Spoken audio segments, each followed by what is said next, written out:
Rwan ar esblyg Pawb a'i Farn sydd ar gael efo cyfieithiad Saesneg ar y botwm coch.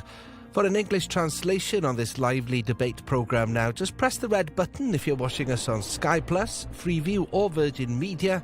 And if you have a TiVo or Sky Q box, access settings and use the audio selection option.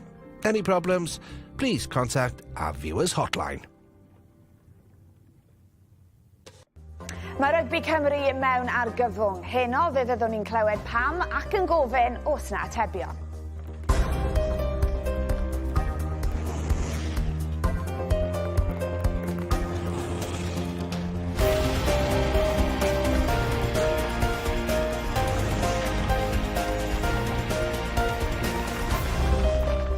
Croeso cynnes i chi gyd i rifyn arbennig o Pawb a'i Farn o Studio Tenopolis yn Llanelli. Mae'n flwyddyn a hanner hir ers buddigoliaeth diwetha Cymru mewn gêm brawf. Yn yr amser hynny, mae Cymru wedi colli record o 17 gêm o'r bron, y rhediad gwaetha yn hanes haen ucha'r byd. Does ganddo dim un tîm yn cystadlu yng nghwpan pencampwyr Ewrop, a dros y blynyddoedd diwetha mae yna lif cyson o'n talent ifanc gorau wedi bod yn croesi clawdd offa i ddatblygu gyrfaoedd ar gaeau rygbi Lloegr. Mae Cymru gyfan erbyn hyn yn cytuno bod rhaid i bethau newydd, yn ogystal am panel ni heno. Cyn brif weithredwr chwaraeon Cymru Hugh Jones, cyn esgellwr Cymru Carol James, cyn gapten Cymru Gwyn Jones a pennaeth recrwtio clwb rygbi Briste Gethin Watts, yn ogystal â chynulleidfa frwd o gefnogwyr rygbi yma yng Nghymru. Croeso i chi gyd a phawb gytre i Pawb a'i Farn. Cofiwch hefyd bod ni ar y llwyfannau cyfryngau cymdeithasol arferol, S4C chwaraeon ac yn ffrydion fyw ar Facebook a YouTube. If you want to follow the debate in English, you can by pressing the red button. Cyn i ni glywed gan ein gwesteion heno, dyma oedd ymateb Abertini wedi colled fwyaf Cymru yn hanes y Chwe Gwlad yn erbyn Lloegr gatre yng Nghaerdydd. You don't need reminding, records came tumbling on Saturday. Wales' heaviest defeat in Cardiff, their greatest loss in the Six Nations. Does all the blame rest with the Welsh Rugby Union? Yes, it absolutely does. It's our job as a governing body to ensure that we put the best team out and that the team is supported to deliver success. And we didn't do that, and we haven't done that, so it absolutely rests with us.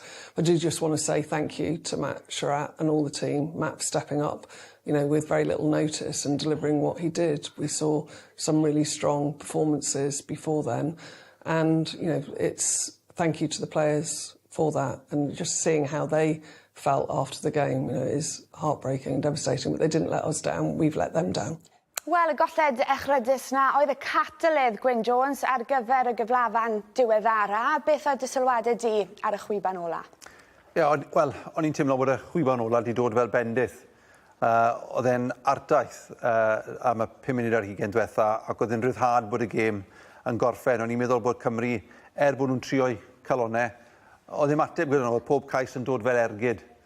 Ond oedd ddim yn syndod bod Cymru wedi cyrraedd yr iselfannau maen nhw wedi, wrth edrych ar yr 17 colled yn olynol sydd wedi arwain at hyn, a colli yn drwm yn erbyn De Affrica, Australia, Ffrainc 40 pwynt heb ymateb, colli'n rwydd yn erbyn yr Eidal dwywaith ac Fiji gartre.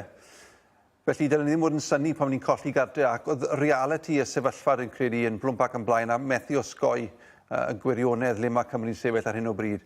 Ac yr unig peth positif ni'n gallu cymryd o'r gêm yna yw bod mae rhaid i hyn nawr fod yn sbardun ar gyfer newidiadau bell gyrhaeddiol sydd eisiau gael ei wneud yng Nghymru. Mae pobl wedi osgoi gwneud am flynyddoedd lawer, ond does ddim osgoi ragor, mae rhaid gwynebu reality a wneud newidiadau. Gwyn fyna yn dweud, dydy ddim yn syndod o ystyried y canlyniadau ar y cae gethin, ond oddi ar y cae, mae genhedlaeth o chwaraewyr nawr sy'n mond i gwybod ansicrwydd a anhrefn, bygythiadau torri rhanbarth, bygythiadau streic, adolygiad ar ôl adolygiad, yr un diwetha yn benni gyda prif hyfforddwr yn cwestiynu'r adborth. Felly rhywun fel ti wedi bod yn rhan o'r undeb o'r llwydwyr datblygu, wedi gweithio na am 6 blynedd gyda Briste nawr. Oedd hi'n un ergyd yn ormod i'r chwaraewyr?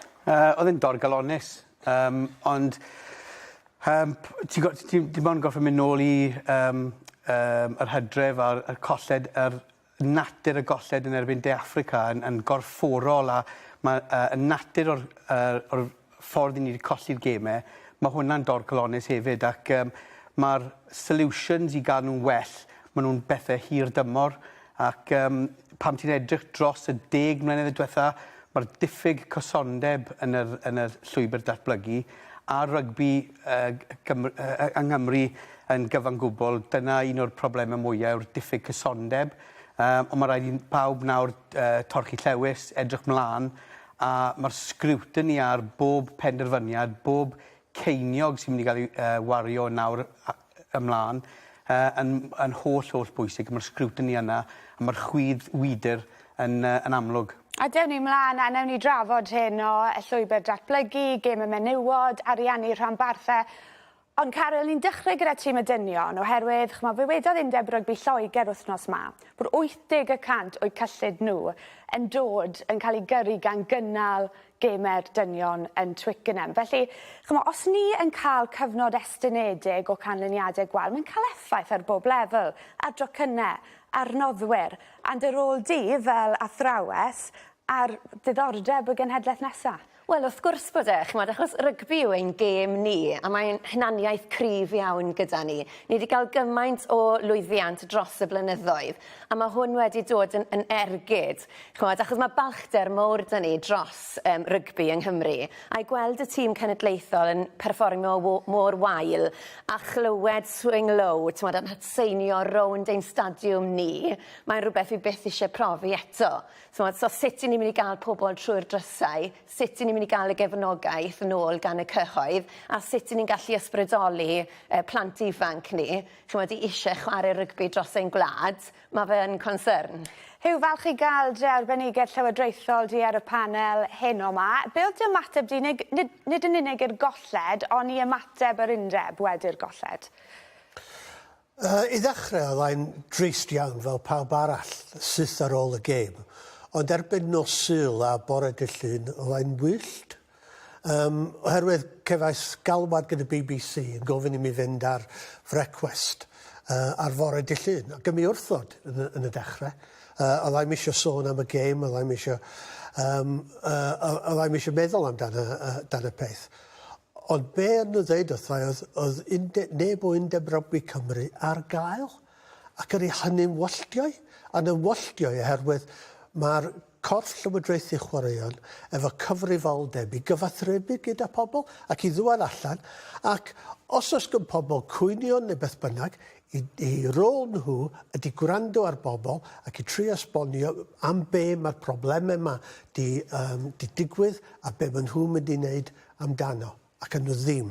A nhw guddiad tan nos Fawrth neu dy Mercher. A di hynny ddim yn addas o gwbl. Ni wedi gwahodd Undeb Rygbi Cymru ar y sioe yma heno.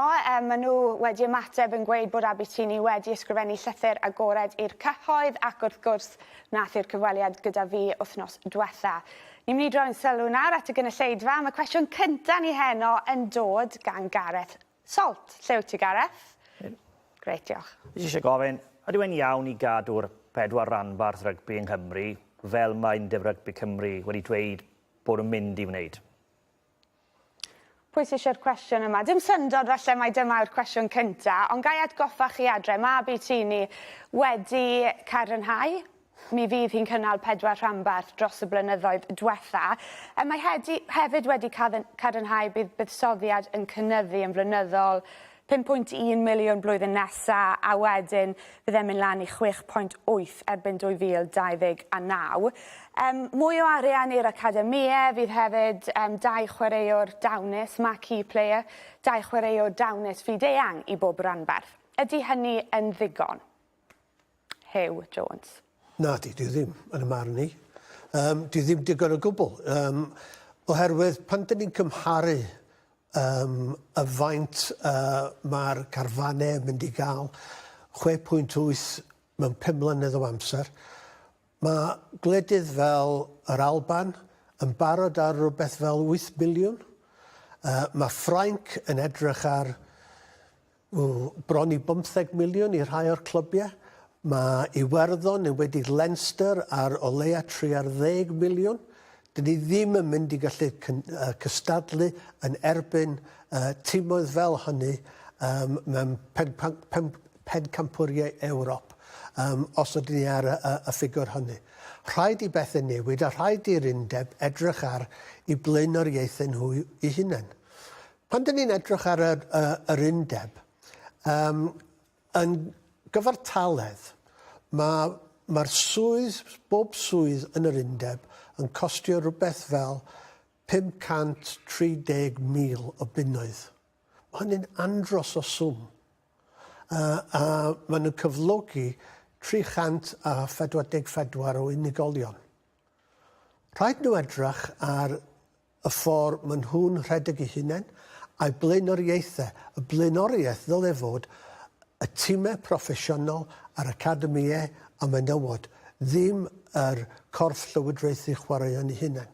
Os oes nhw'n hyd yn oed gwneud toriad o rhywbeth fel 10% yn eu gwariant eu hunain ar cyflogau unigolion, fes ni'n edrych ar rhywbeth fel 2 miliwn o bunnoedd i gael i fuddsoddi i fewn i'r gemau proffesiynol ac i helpu ddatblygu y rygbi yng Nghymru. So mae gynnon nhw her mawr yn y marn ni, a hefyd, hyd yn oed os oes nhw'n gwneud y newidiadau hynny, hefyd, dwi'n meddwl bod nhw'n gorfod edrych ar torri lawr yr hanbarth i dri. Does gynnon ni ddim digon o chwaraewyr proffesiynol o'r safon iawn, a fyswn llon gwell buddsoddi'r arian i fewn i 3 tîm, ddim 4. Pan o'ch chi'n sôn am aelodau staff yr undeb, 53,000 ar gyfer taledd mae pob eiliad yn costio. I fynd nôl de at trafodaeth y rhanbarthau, chymryd, ddyfynu rhywun fel David Butters cyn parchenog y dreigiau. Bydde fe'n gweud, o'ch chi'n edrych i dyfu busnes Caryl, chi ddim yn cael gwared ag adran. A bydde rhai yn gweud, ydyn ni ar hyn o bryd yn gwybod be mae'n edrych fel yng Nghymru, pan mae'r undeb yn cael ei redeg fel busnes go iawn. Ni'n gwybod yn sgil adolygiad raffeti, doedd y sgiliau priodol ddim yna blynyddoedd yn ôl i redeg busnes. Ydyn ni'n gwybod be mae'n edrych fel yng Nghymru i weld rhanbarthau'n cael ei buddsoddi'n iawn? Os angen rhoi cyfle, beth yw dy farn di? Mae'n anodd ateb. Dwi'n meddwl bod angen rhoi'r cyfle. Mae gyda ni bwrdd newydd, mae angen rhoi'r amser i nhw. Os ydyn nhw'n meddwl bod modd rhedeg 4 rhanbarth, a maen nhw wedi wneud i cyfrifo'n gywir, mae rhaid bod ffordd, achos yn bersonol fel fan, sy'n nhw'n gweud, reit, ni'n colli'r scarlet, bydde hwnna'n torri calon fi, achos fi wedi chwarae'r scarlet ar hyd fy mynyddoedd chwarae. A fel fan, fi'n meddwl, nhw yw'r rhanddeiliaid pwysicaf ni yn fewn y gêm. Mae eisiau ni cadw yn cefnogwyr ni. So os ni'n colli'r rhanbarth, ni'n colli miloedd o gefnogwyr. Cefnogwyr yn fy marn ni, sa'n meddwl bydde jyst yn gallu troi i gefnogi'r rhanbarth arall mor hawdd yna. A bydde cael gwared a rhanbarth ddim o reidrwydd Gwyn yn safio 5 miliwn o ystyried mae cytundebau teledu, mae arian sy'n dod o noddwyr y cyngreiriau fel UAC a Cwpan Ewrop? Na, bydde fe ddim mor rwydd o hynny, jyst cael gwared un oherwydd oblygiadau teledu ac y cytundebau sy'n dod yn hynny. Dwi'n edrych arno fe llai fel arian a mwy fel talent, faint o chwaraewyr sydd gyda ni. I bob pwrpas, mae 3 talaeth neu y tîm gyda ni nawr. Mae yna 30 o chwaraewyr sydd ddim yn gymwys i Gymru ar draws y rhanbarthau nawr. Mae yna garfan, os liciwch chi, gyfan. Felly yn cael ei dalu, sydd ddim yn cyfrannu dim i'n tîm cenedlaethol ni. Fe wariodd y Scarlets dydd Sadwrn, 5 o'r pac ddim yn gymwys i Gymru. Nawr, oce, i'r Scarlets ei ddeall, maen nhw eisiau Ciro Stormers achos maen nhw moyn mynd mewn i'r gêm ail gyfle. Ond o ran Rygbi Cymru, beth mae Rygbi Cymru yn elwa o'r gêm? Am hwnni bod yna 5 arall yn mynd i ware yn erbyn y gweilch wythnos nesaf, 5 neu 4 falle. Hanner pac y Scarlets ella ddim yn gymryd i Gymru. Beth mae hynny'n neud i'r tîm rhyngwladol os mae hanner un o'ch tîmau chi, pac un o'ch tîmau chi, ddim yn gymwys i ware i Gymru? Edrych ar Munster, 3 chwaraewr sydd ddim yn gymwys i'r werddon sydd gyda nhw. Felly, mwyn i fi, llai am arian, bod arian wrth gwrs yn bwysig, a mwy am talent. Ac os ych chi'n dod â'r talent at ei gilydd, neu ddim fwy elit, bod yna fwy o cystadlu i cael cytundeb i chi'n codi'r safon o reidrwydd, sydd ddim yn gorfod talu arian mawr i gael llwyth o bobl o De Affrica i wario i llenwych bylchau chi. A wedyn mae yna trywydd trwyddo ar gyfer y tîm rhyngwladol. Felly, y peth arall yw, byddwn ni ddim yn dechrau fan hyn chwaith. Dwi'n bersonol yn gryf yn timlo. Mae Cymru a'r model sydd gyda nhw fel clybiau neu rhanbarthau annibynnol yn debyg i Loegr, Ffrainc a Japan. Dyna'r gwledydd ni'n cystadlu gyda o ran ein model ni. Dim yr arian gyda ni i gystadlu gyda Ffrainc, neb arian i gystadlu Ffrainc. Mae gan Loegr 9 tîm. Mae Newcastle ar y dibyn, falle bydd 8 dyn nhw cyn bo hir. Ac i ni'n gweud bod ni'r un gymaint o tîmau proffesiynol yng Nghymru a sydd gyda De Affrica. Dyna'n un ar gymhariaeth. Byddwn ni'n cael cytundeb. Dechrau fan hyn, nawr yw'r amser, darn lan o bapur yn gweud beth yn ei, byddwn ni'n cael cytundebau canolog, a byddwn ni'n cael pawb yn gweithio i'r undeb, a byddwn ni'n cael yr undeb yn rheoli popeth. Wedyn, yn amlwg, mae'n rhaid cael pobl o safon yn undeb i rhedegau. Ond dwi ddim yn credu bod y rhanbarth ar hyn o bryd, y model sydd gyda ni yn gweithio, achos maen nhw'n gyd yn dibynnol o'r unigolion ariannog sydd yn rhoi lot o amser ac egni ac arian i fewn i'r gêm, ond ni'n dibynnu yn llwyr arnyn nhw. A dwi'n credu bod yna'n cynllun yn iawn ar gyfer y dyfodol. Da fi nôl i'r gynulleidfa. Oedd ymateb gyda chi, Gareth, i'r sylwadau? Hapus gyda'r atebion neu barn chi eisiau rhannu? Na, fi'n credu byddwn ni'n cytuno falle fwyd y beth oedd Gwyn yn neud i fi. Dwi ddim amdano'r arian, mae fe amdano'r talent a faint o dalent sydd yn dod trwyddo. Digwydd bod fi'n berthnasol gyda clwb sydd yn chwarae yn yr S4C gyda Llanfyddefri, a fi jyst yn teimlo ar un y bryd mae falle un gormod o ranbarthau dyn ni, a fi'n siŵr os bydd eisiau chwaraewyr sydd ar ôl i chwarae gallen nhw cwmpo lawr i ware yn yr S4C, a fi jyst yn teimlo dylen ni fod yn datblygu o fewn ein hun. Os ti'n edrych ar faint o chwaraewyr sy'n ware mas yn Lloegr, ware mas yn Ffrainc, fi'n credu os gallu dod y popeth yn fwy gyfyng at ei gilydd a torri fel awr i 2 ranbarth, fel bod y ranbarthau neu i gyd yn fwy gryf, fi'n credu nebeth byddai'r ffordd mlaen i fi. A dros nesau chi, eich braich chwyth, oedd cwestiwn gyda chi? Fi'n credu beth o'n ni y moyn gofyn yn perthyn i beth o ti'n siarad am, wedd pam maen nhw'n mynd dros y bont i ware, i Bryste, oes na rhywbeth mae rhaid cael ei ateb o fewn y clybiau ranbarthiau yma, oes na natur a agwedd afiach o fewn tuag at, os o ti'n digon da i ware, wel, helpa fi, cefnoga fi, cael fi lan i'r safon na. Achos felly bod dan i players ardderchog, ond so nhw wedi cael, i cefnogi a, i gallu, so nhw wedi cael y chance... I feithrin yn yr ywelgell. Wel, ie, exactly. Y siawns i dyfu a i fod y player allan nhw fod. Mae'n cymryd un person i helpu person arall i dyfu. Wel, mae person iawn ar y panel, pennaeth recrwtio Bryste. Dewn ni nôl i'r pwnc ma'n hwyrach, ond ateb cloi gallyn. Fi'n gallu siarad ar rhan clwb rygbi Bryste, ni'n uchelgeisiol. Mae gyda perchennog sydd gyda gweledigaeth, mae fe moyn ysbrydoli'r gymuned, ysbrydoli'r cymuned Bryste, a'r ffordd o ysbrydoli y gymuned yw i ennill.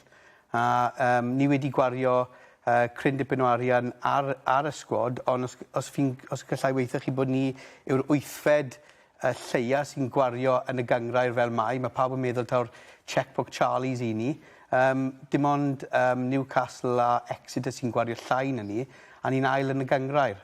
Mae'r darpariaeth sydd gyda ni, ni wedi buddsoddi yn yr academi, ni wedi buddsoddi yn y ffordd ni'n datblygu talent, a bod ni'n ffeindio talent, a mae fforddwr ffantastig gyda ni hefyd, a ni wedi buddsoddi yn y staff. Ac os ti'n moyn dylanwadu ar chwaraewyr, ti'n gorfod cael y staff gorau. Ti'n gallu cael cyflesterau ffantastig, o staff gwael, ti ddim yn mynd i ddatblygu chwaraewyr. Y peth mwyaf pwysig i fi yw i cael staff da, buddsoddi yn staff, a mae gymaint yn gallu gwella o hynny. Nes i sôn am amgylchedd awyrgylch, jyst yn gloi Gethin, right? Ni'n edrych ar rhanbarthau Cymru. Pan mae 23 o chwaraewyr gorau nhw ar y cae, maen nhw yn gystadleuol. Fe gyrraeddodd y gwelch y gemau ail gyfle llynedd. Ond yn ymarferol, Be mae wir yn edrych fel ar hyn o bryd yng Nghymru, achos chymod gyfarsialedd natur rygbi yma anafiadau, mae ffenestri rhyngwladol ac ati. Ti'n gallu... Ie, fi'n teimlo... Pam ti'n edrych ar y gwaith yma, yn enwedig bobl fel Mark Jones wedi gwneud, wedi troi ffortiwns y gweilch enghraifft. Mae'n hyfforddwr ffantastig. Ond mae rhaid ti edrych ar y buddsoddiad mae wedi rhoi yn ei hunan, y ffordd mae wedi teithio'r byd, mynd lan i'r gogledd, mynd i Zeeland Newydd, mynd i Richmond, gollodd ei job yn Richmond, yn ail haen Lloegr, ond nôl dath e a datblygu hunan, a mae fe wedi gwella fel y fforddwr. Ond gyda carfan bach, a ti'n sôn amdano cystadlu dros sawl cystadleuaeth, y URC a Ewrop, ti'n ymarfer di llun, di Mawrth, day off, di Mercher, ymarfer dydd Iau, dydd Gwener, gorff y wared i Sadwrn, gorff y wared Sadwrn ar ôl ni, a bob wythnos, mae'n cymryd i tole. A ti ffili gofyn i'r un chwaraewyr i fynd i'r elfennau yna bob di Sadwrn a marfer yn effeithiol, mae fe'n amhosib wneud hwnna. So mae rhaid cael digon o chwaraewyr i fod gallu chwarae ar hyd y gystadlaethau yna, a hefyd ymarfer o safon a cael safon yn yr ymarfer. Yn gyflym felly, jyst codwch eich dwylo os chi eisiau mynd lawr i dri. OK, so llai na hanner. Chymod, dyn ni ddim yn mynd i fynd lawr i dri, achos mae Abertini wedi bod yn weddol glir gyda'i bwriad hi, ond un beirniadaeth sy'n dod nôl a nôl pan ni'n edrych ar y cytundeb, nid yn unig y cytundeb ariannol, ond y PRA, y cytundeb proffesiynol, yw bod e wedi cymryd cyhyd. Mae hi wrth gwrs wedi bod yn y swydd nawr am 15 mis.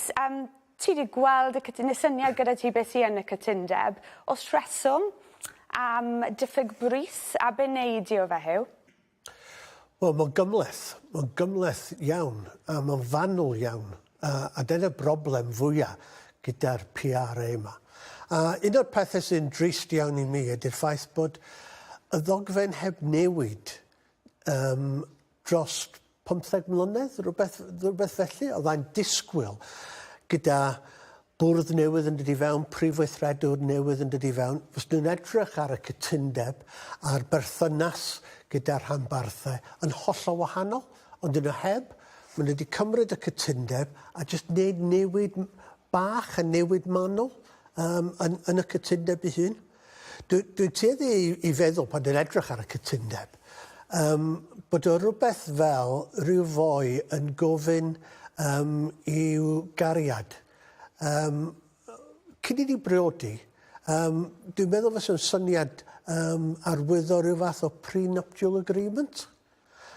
A ar wahân i just sôn am y maint o arian sy'n mynd i gael ei ddosbarthu rhwngthyn nhw pan wnaeth nhw gael ysgariad. Fysa'r y ddogfen ma'n dweud, wel, dwi'n disgwyl i ti goginio i mi a'r bwyd ar y bwrdd erbyn 7 o gloch. Dwi'n disgwyl i ti lanhau'r tŷ, a dy ti ddim yn glanhau'r tŷ, dwi'n mynd i dorri yn ôl ar dy bres pocket ti i gael rhywun arall i ddod i fewn i wneud y job i ti. A mae lon tebyg i hynny. Ac wrth gwrs, pan ysgyd ti rhywbeth manwl fel hynny, dwi ddim yn creu hyder rhwng y ddau gorff. A mae hynny'n drist iawn. A dwi'n siŵr nawn ni ddwad arni mewn munud neu ddwy a sôn am y pwysigrwydd o'r berthynas rhwng tîmau proffesiynol ac Undeb Rygbi Cymru a'r diwylliant rhwng nhw. Rhaid cael hyder rhwng nhw ac heb hyder sydd ddim yn mynd i fod y cydweithrediad sydd eisiau i symud ymlaen. Bydden nhw'n gweud bod nhw wedi gwneud newidiadau, bod nhw yn buddsoddi, a bod nhw hefyd yn rhoi sicrwydd i'r rhanbarthau.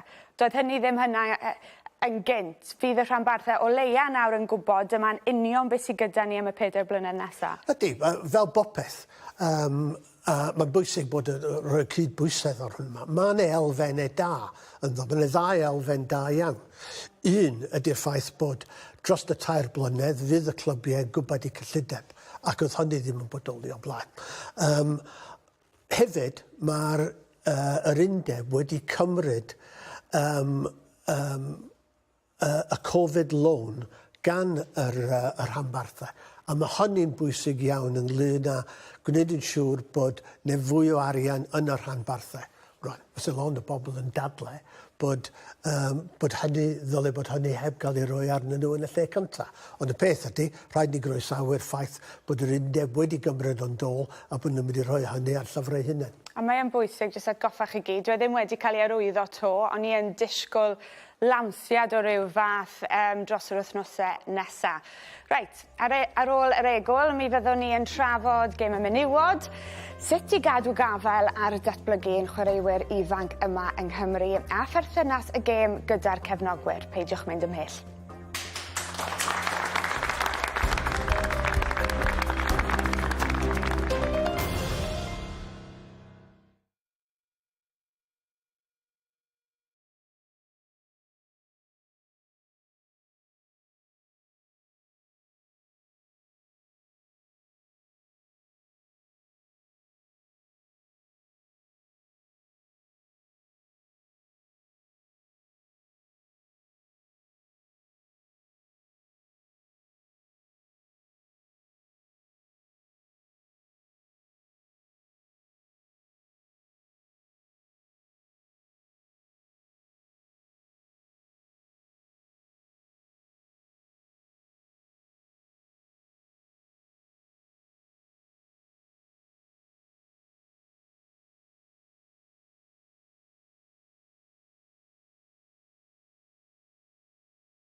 Croeso nôl i Argyfwng Rygbi Cymru, Pawb a'i Farn.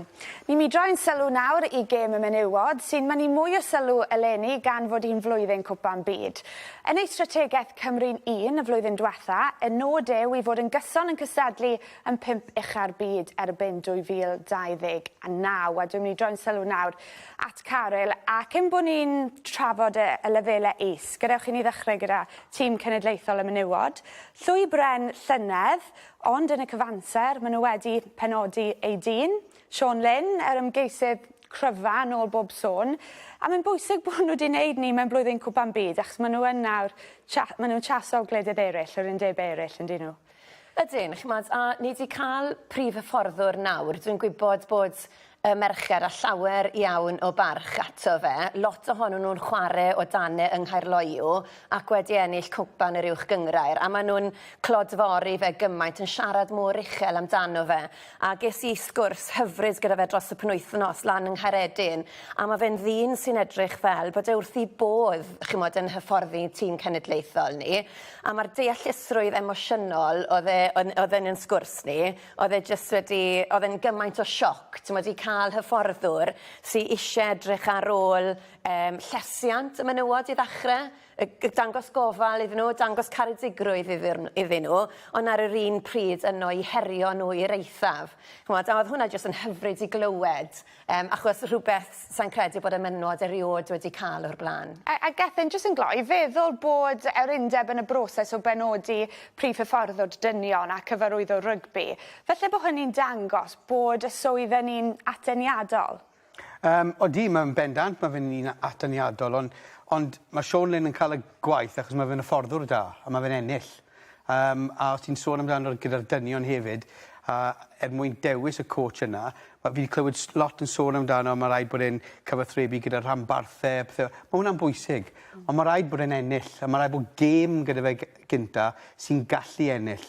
A unwaith mae'n gallu gwneud hwnna, mae fe wedyn yn gallu cyfathrebu yr athroniaeth na mas i'r chwaraewyr, i'r rhanbarthau ac yn y blaen. Ond yn gyntaf i gyd, mae rhaid fe fod yn fforddwr o fri gyda'r sgiliau, gyda'r gallu, gyda'r profiad, a'n gallu ysbrydoli chwaraewyr ar genedl. Rhaid, mae'n cwestiwn nesaf ni yn dod gan Cerys.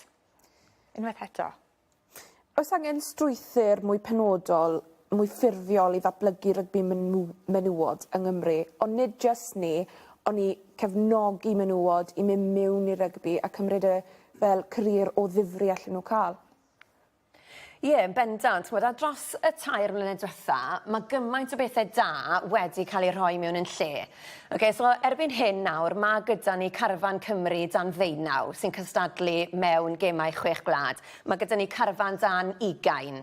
Mae gyda ni'r her Geltaidd sy'n rhoi llwyfan i ferched ifanc i chwarae a dangos talentau nhw a datblygu a meithrin talent. A nawr, wrth gwrs, mae gyda ni cytundebau proffesiynol llawn amser. Mae hwn i gyd wedi digwydd mewn amser byr. Lawer i hwyr, ond maen nhw wedi bod yn rhagweithiol, ond y leiaf mae fe gyda ni nawr sy'n rhoi llwybrau perfformiad clir i merched ifanc, o beth sydd angen gwneud, a maen nhw'n gallu gweld y ffordd i'r tîm rhyngwladol. Un peth sydd yn gonsern yw beth sy'n digwydd o dan yr rheinau yna. Beth ni'n gallu wneud i sicrhau bod mwy o ferched yn chwarae rygbi. A yn bersonol, dwi'n teimlo bod rhaid cydweithio gyda undeb rygbi cyffwrdd Cymru.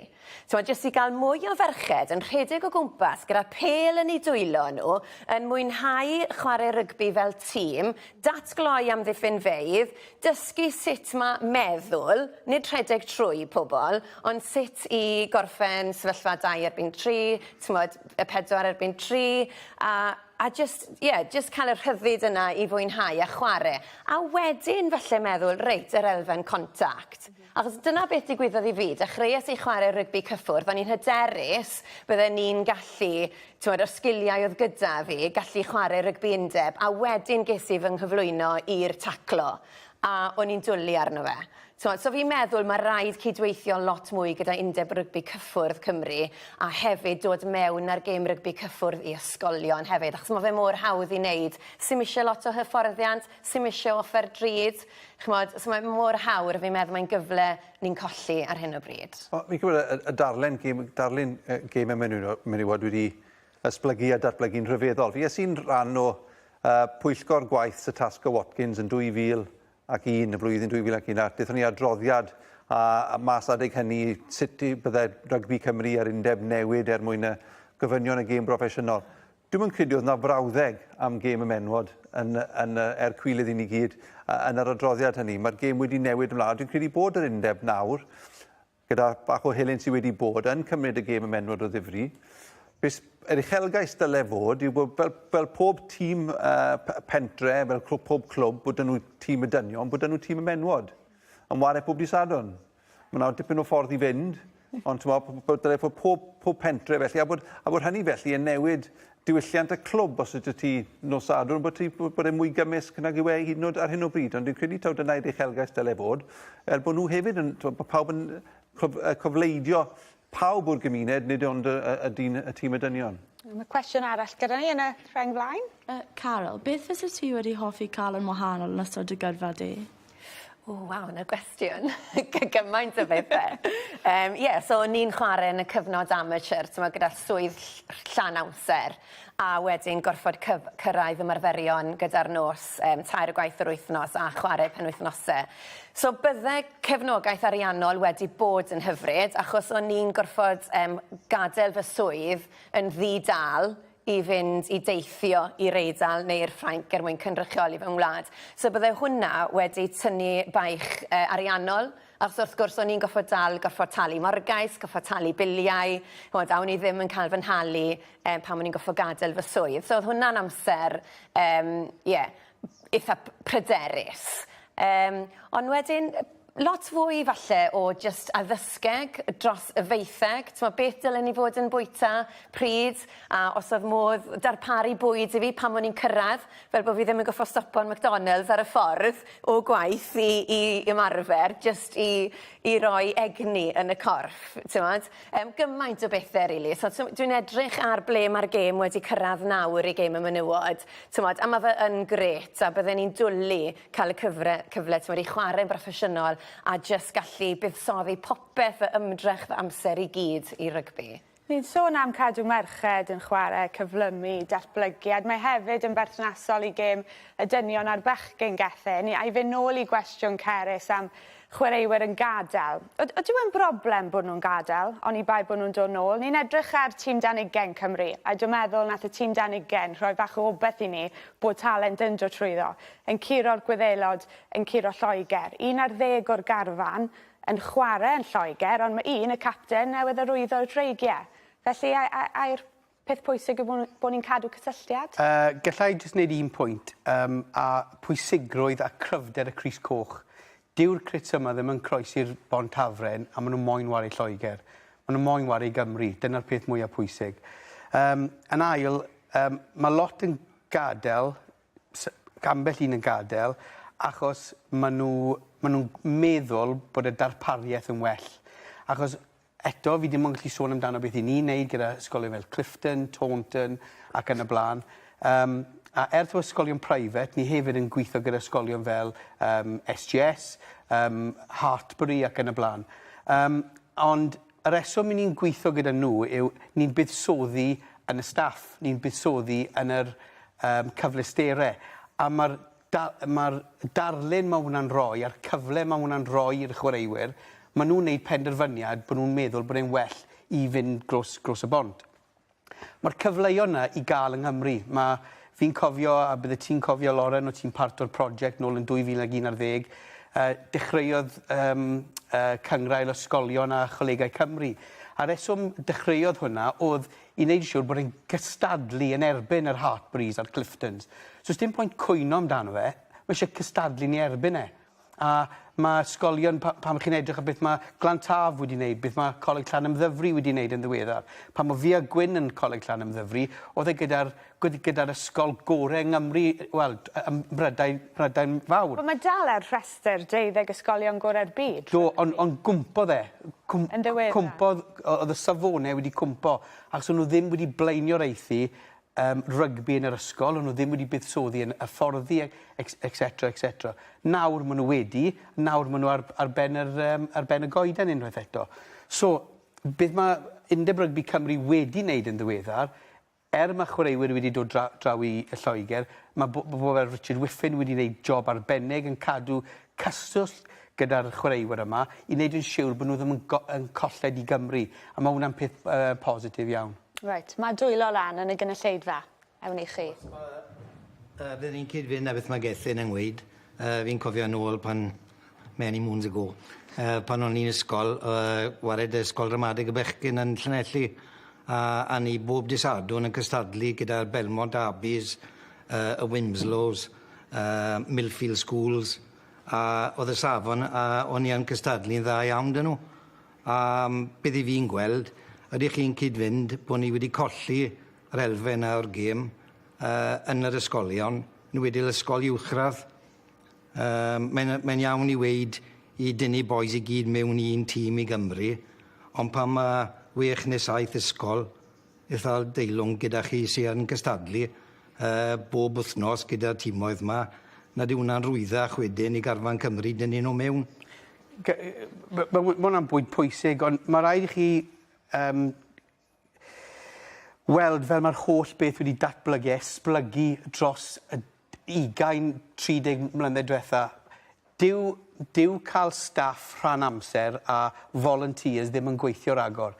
Mae'r reswm, mae'r Millfields a'r Cliftons a'r Hartburys, achos maen nhw'n buddsoddi yn y staff. Mae yna bobl llawn amser yn yr ysgolion yma. Dyn nhw ddim nawr yn rhan amser. Dyn nhw ddim yn cael volunteers mewn i helpu.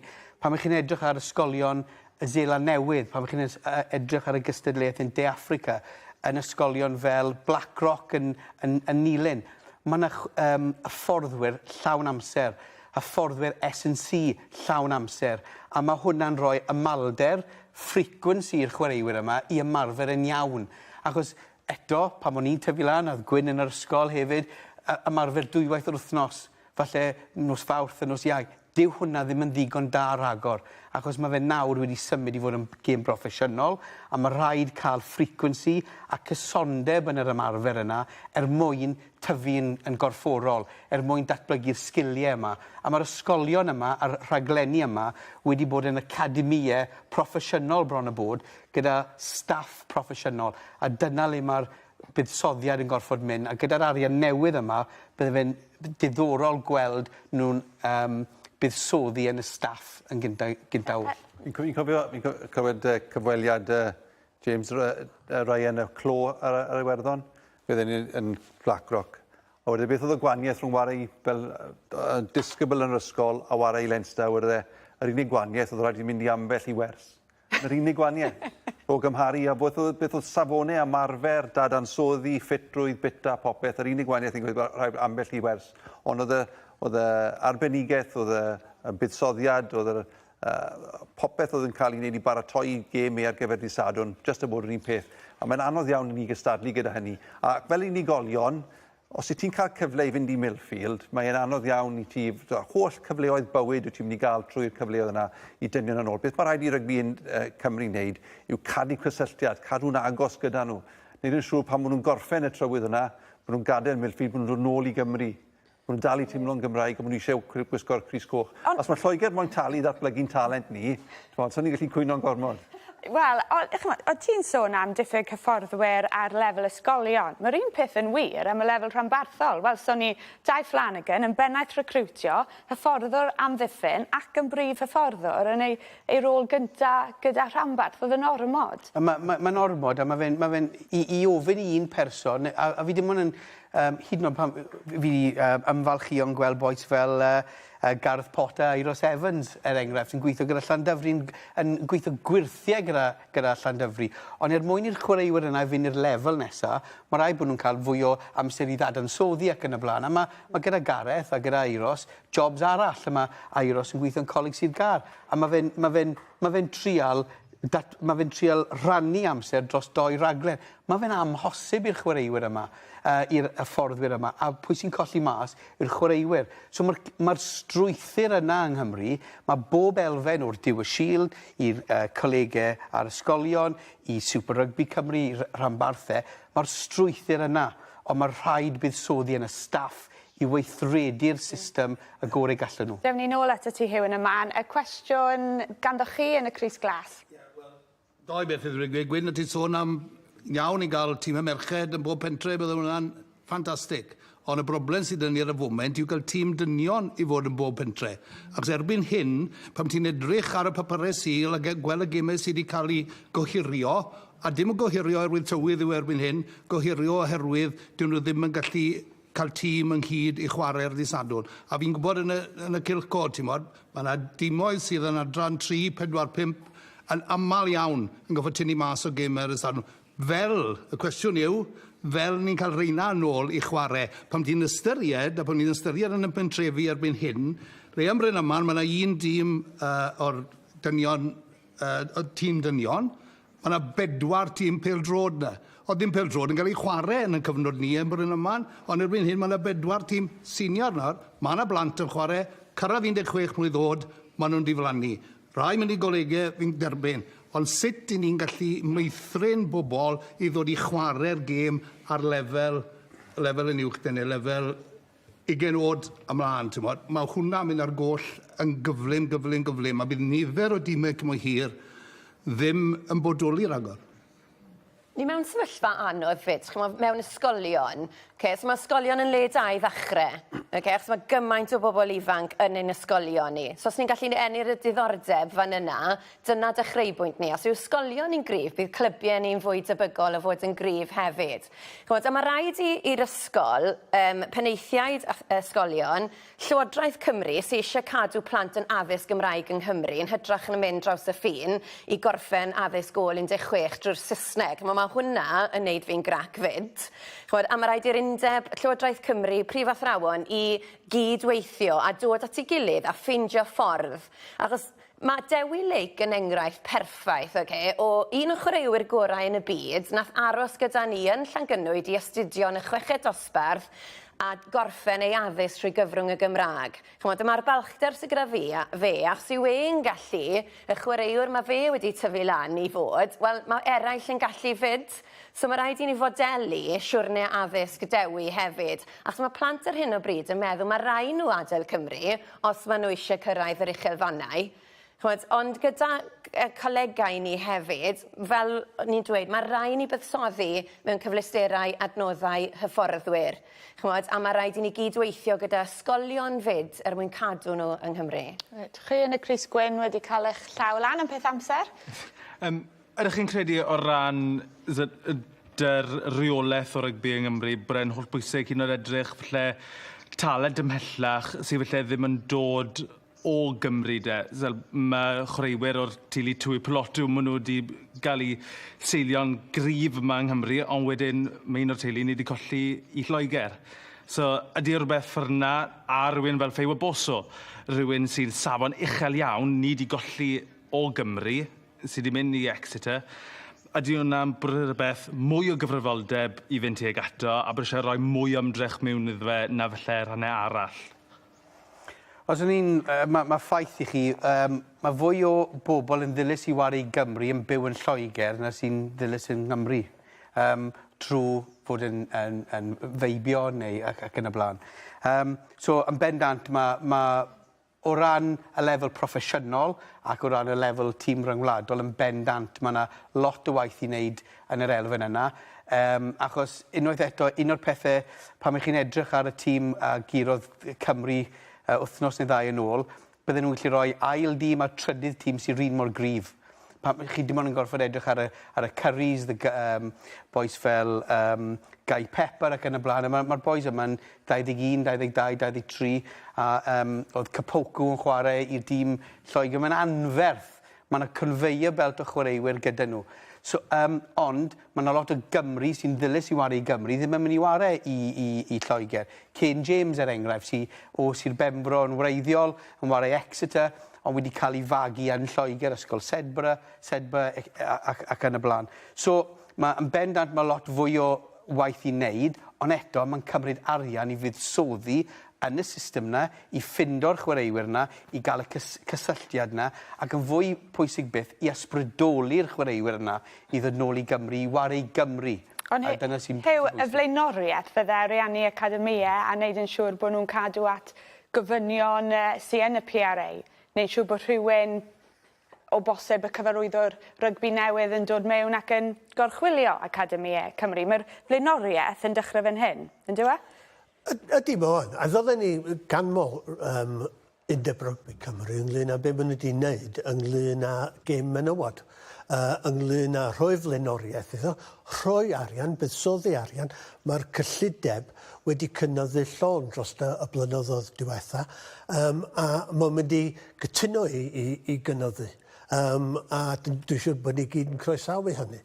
Ond pan chi'n gwneud rhywbeth fel hynny, rhaid chi hefyd benderfynu be chi ddim yn mynd i wneud. Ac i adeiladu ar pwynt gethyn, ie, dyn ni eisiau gweld llon mwy o unigolion yn gweithio yn yr rhanbarthau, yn yr academïau, yn helpu datblygu chwaraewyr ifanc, bechgyn a menywod. Ond y peth ydy, yr her i'r undeb ydy lle mae'r arian hynny yn mynd i ddod o. A be dyn nhw ddim yn mynd i wneud i ddarganfod yr arian hynny. Ac ar y funud, dwi'n meddwl bod gennyn nhw ateb i hynny, oherwydd dydy'r PRA sydd ddim digon o arian yn cael ei fuddsoddi i gwahanol academïau ac i'r rhanbarthau i wneud yn siŵr bod hynny'n mynd i ddigwydd. Sut mae cynyddu revenue ym myd rygbi? Mae'n bwnc llosg. Ni yn agosaeth diwedd y raglen, ond mae amser am un cwestiwn arall gan y gynulleidfa. Megan sy'n mynd i ofyn? Helo, fan hyn. Haia, Megan. Ydych chi'n meddwl bod Undeb Rygbi Cymru wedi colli cysylltiad gyda'r cefnogwyr? Gwyn? Wel, mae buddugoliaethau'r peth mwyaf pwysig, ond beth sy'n rhyfedd yw gymharu rygbi gyda pêl-droed. Ac ti'n gweld yr awylgylch ar y teledu, achos dwi'n wedi bod yna, y bucket hats a Dafydd Iwan yn canu yma o hyd. A ti'n teimlo bod nawr awyrgylch rhyfeddol o wir fans pêl-droed yn troi lan. Ti'n troi lan i gêm rygbi Cymru rygbi ar hyn o bryd. A mae'r mwyafrif o bobl na, dwi'n yn gwybod os faint o rygbi maen nhw'n gwylio. Maen nhw na oherwydd taw gêm Cymru yw e. Nid bod nhw'n cefnogi Cymru, ond diwrnod mas yw e. Nid cefnogwyr sydd yn watcho rygbi pob dydd Sadwrn ti'n cael y teimlad. Ac felly dwi'n credu bod yna cysylltiad wedi golli. Mae'r awyrgylch yn mynd i pell. A wedyn dwi'n credu bod hynny'n cael ei adlewyrchu. Os oedd 70,000 o bobl yn gwylio Cymru war, le mae nhw pam nad oes yna gêm rhyngwladol, achos os ni'n gweld nhw yn y gêm rhanbarthol, mae'r torfeidd yn fach. Felly, mae yna jobyn o waith i wneud fyna. Dwi'n credu bod yna diddordeb pan mae tîmau'n ennill, ond eto, ti'n cystadlu gyda pêl-droed a wahanol bethau dydd Sadwrn. A dyna le dwi'n credu, le ni wedi dysgu o pêl-droed, rhywbeth sydd yn tyfu o'r gwreiddiau, rhywbeth sydd i'r cefnogwyr i ddilyn, sy'n cael ymateb yn ytrach na trio rhoi rhywbeth mas sydd falle ddim cweit, bach yn ffals y ti'n teimlo, rhaid i'r undeb i wneud. Rhyw 15 eiliad yr un i grynhoi yn gloi beth yw'r flaenoriaeth, be hoffech chi newid, neu gweld y newid yn syth. Hyw? Dwi eisiau gweld newidiad rhwng yr undeb a'r rhanbarthau ynglyn â diwylliant. A'r undeb yn dweud, nawn ni gymryd y cyfrifoldeb a nawn ni newid. Ac unwaith nawn ni newid, wneud hynny rhoi y cyfle i chi rhoi fwy o hyder ynddo ni, a fydd hynny'n bwysig iawn dros ben ynglyn â cymryd datblygiadau yn ei blaen. Gan bab arall llai nawr. Carol? Fel bod yn llai cil ei meddwl a cydweithio mwy gyda partneriaethau. Chymod, i gael mwy o blant ifanc yn chwarae rygbi. So ni'n sôn am cydweithio gyda ysgolion, academïau, rygbi undeb cyffwrdd, yr urdd. Chymod, pob un yn cydweithio gyda'i gilydd i codi twf faint o bobl sy'n chwarae. 3 rhanbarth ac mae rhaid i'r undeb i dal y narratif i esbonio i bobl pob cam o'r ffordd, beth sy'n digwydd, pam maen nhw'n gwneud penderfyniadau ar gyfer y dyfodol. A Gethin. Argyhoeddi gweledigaeth am y gêm, a mae rhaid bod yn cyflwyno hwnna i'n cenedl ni, a wedyn buddsoddi yn staff sy'n gallu ysbrydoli'n cenhedlaeth nesaf ni. Right, ddim cweit yn gallu cyfri 15, ond dim ots. Dyna ni am heno. Diolch i'r panel gwych yma am rhannu ei barn ac hefyd i'r gynulleidfa fywiog yma yn y studio heno. Diolch i chi hefyd am eich cwmni gartre a chofiwch bod drafodaeth yn parhau ar y cyfryngau cymdeithasol. Fel mae heno wedi dangos, mae'n amlwg bod digon ohonom ni yma dal i boeni am ddyfodol Rygbi Cymru. Mae yna chwant am newid, nawr mae angen y fframwaith a'r ffordd ymlaen. Ffordd mae rhanddeiliad mwyaf gêm y cefnogwyr yn gallu dilyn. Nos da.